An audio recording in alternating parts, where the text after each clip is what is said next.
Assalamualaikum warahmatullahi wabarakatuh. Halo anak kreatif dimanapun kalian berada. Selamat bertemu kembali dengan Bu Guru, Bu Purwanti Setiawati dari SD 2 Parangtritis di channel YouTube kesayangan kita, channel YouTube Ruang Siar Guru. Jangan lupa anak kreatif, like, share, dan subscribe ya.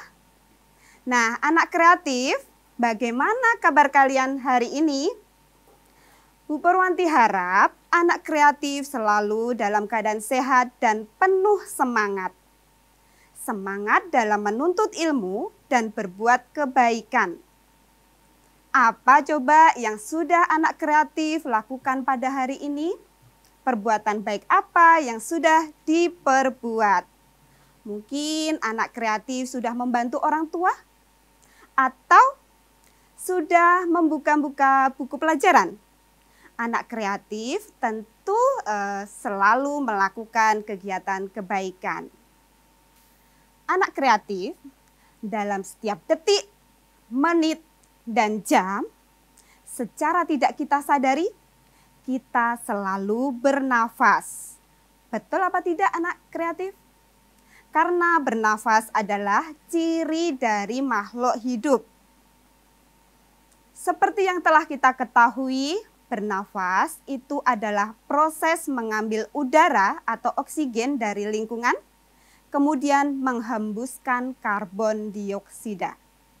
Nah, anak kreatif, pada kesempatan hari ini bersama Bu Purwanti, mari kita belajar tentang proses pernafasan dengan kompetensi dasar sebagai berikut ini.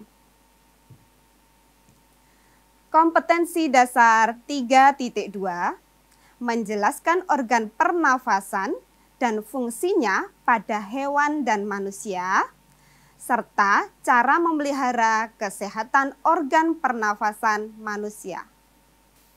Baik, anak kreatif, mari kita mempelajari organ-organ pernafasan pada manusia.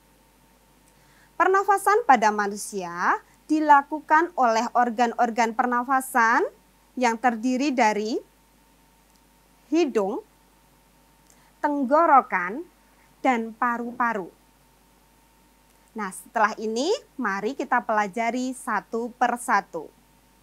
Kita mulai dari organ yang pertama, yaitu hidung. Pada lubang hidung terdapat rambut hidung yang berfungsi untuk menyaring udara kotor dan debu agar tidak masuk ke dalam saluran pernafasan. Kemudian di dalam hidung juga terdapat selaput lendir yang berfungsi untuk menyesuaikan suhu dan kelembapan udara. Kemudian organ pernafasan yang kedua yaitu tenggorokan atau yang biasa kita sebut sebagai trachea. Tenggorokan merupakan saluran pernafasan yang dilewati udara pernafasan dari hidung kemudian disalurkan ke paru-paru. Di dinding tenggorokan atau trachea terdapat rambut-rambut halus yang fungsinya untuk menghambat udara kotor yang lolos dari hidung. Jadi menghambat kotoran yang lolos dari hidung. Terdapat juga teka atau faring yang merupakan persimpangan antara saluran pernafasan dan saluran pencernaan. Kemudian ada juga yang kita sebut sebagai pangkal tenggorokan atau laring yang menghubungkan antara faring dengan trachea. Organ pernafasan yang ketiga adalah paru-paru. Paru-paru terletak di dalam rongga dada atau toraks. Di dalam paru-paru, bronkus akan bercabang membentuk bronkiolus. Bronkiolus bercabang-cabang lagi anak kreatif menjadi cabang yang lebih kecil yang ujung-ujungnya nanti membentuk suatu kantong yang disebut sebagai alveolus. Dalam alveolus terjadi pertukaran oksigen atau O2 dengan karbon dioksida atau CO2. Nah, sekarang setelah mempelajari organ-organ pernafasan, mari kita mempelajari cara kerja paru-paru pada manusia.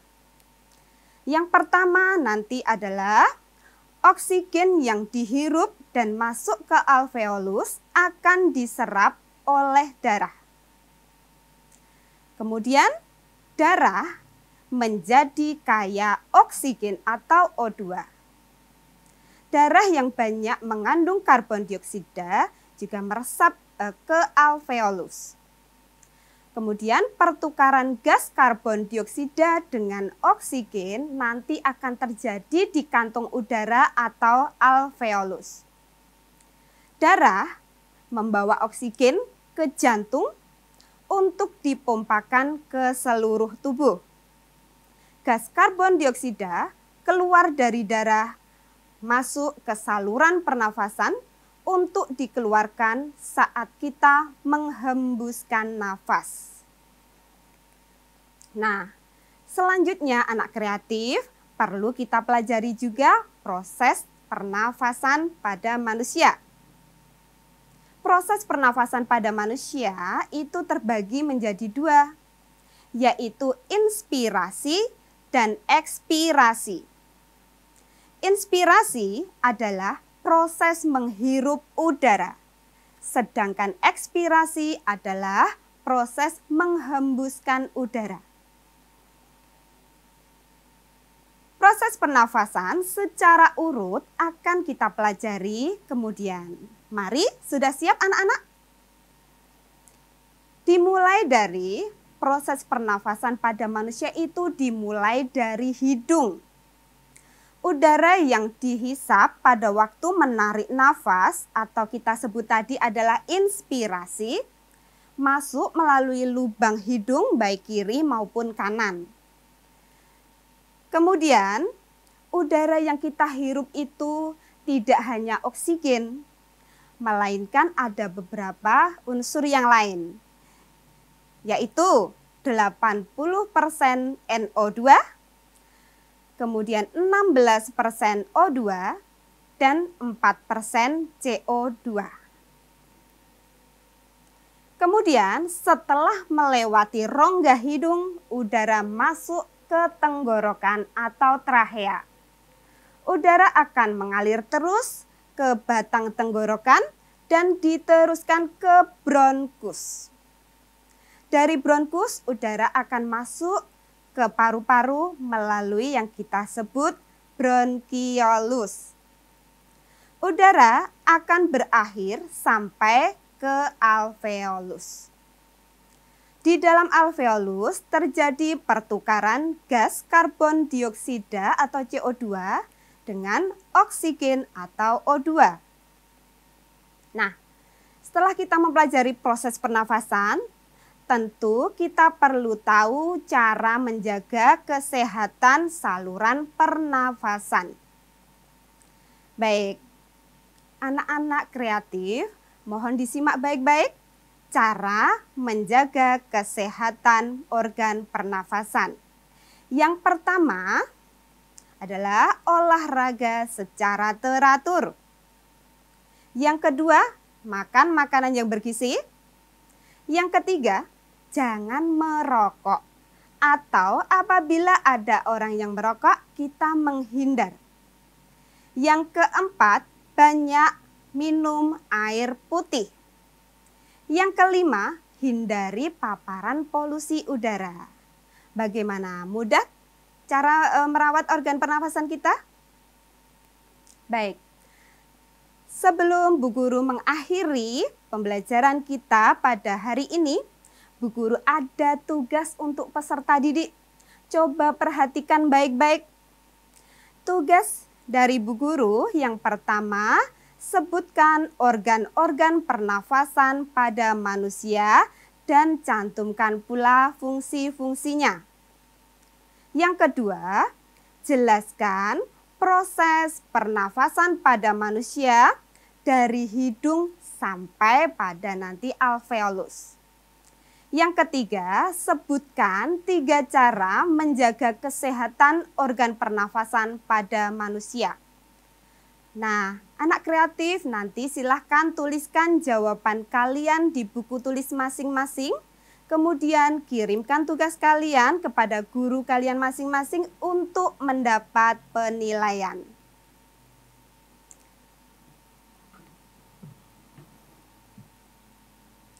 Anak kreatif, sebelum Bu Guru undur diri, Bu Guru ada pesan untuk anak kreatif semua. Ingat baik-baik pesan Bu Guru. Yang pertama, selalu jagalah kesehatan.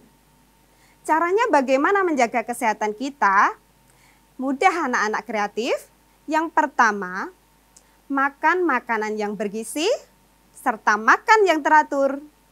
Yang kedua, olahraga secara teratur. Yang ketiga, rajinlah cuci tangan menggunakan sabun dan air mengalir. Dan yang keempat, anak kreatif, apabila anak kreatif semua bepergian, jangan lupa menggunakan masker. Paham ya anak-anak semuanya? Baik, anak kreatif, apabila anak kreatif semua menonton YouTube, jangan lupa nontonnya jangan sembarangan. Mintalah didampingi orang tua atau apabila ada Bu Guru dan Pak Guru berada di ruang siar guru. Ingat anak-anak kreatif semuanya, jangan lupa like, subscribe, dan share ya. Dan jangan lupa juga bunyikan loncengnya agar anak kreatif semua tidak tertinggal acara-acara menarik dari ruang siar guru. Nah, anak kreatif bisa memutar berulang-ulang video yang terdapat di channel YouTube Ruang Siar Guru. Supaya anak kreatif semakin menguasai materi-materi yang terdapat dalam video Ruang Siar Guru. Tentunya harapan kami, anak kreatif semakin pintar. Baik anak kreatif, sekian dari Bu Purwanti. Akhirul kalam, wassalamualaikum warahmatullahi wabarakatuh.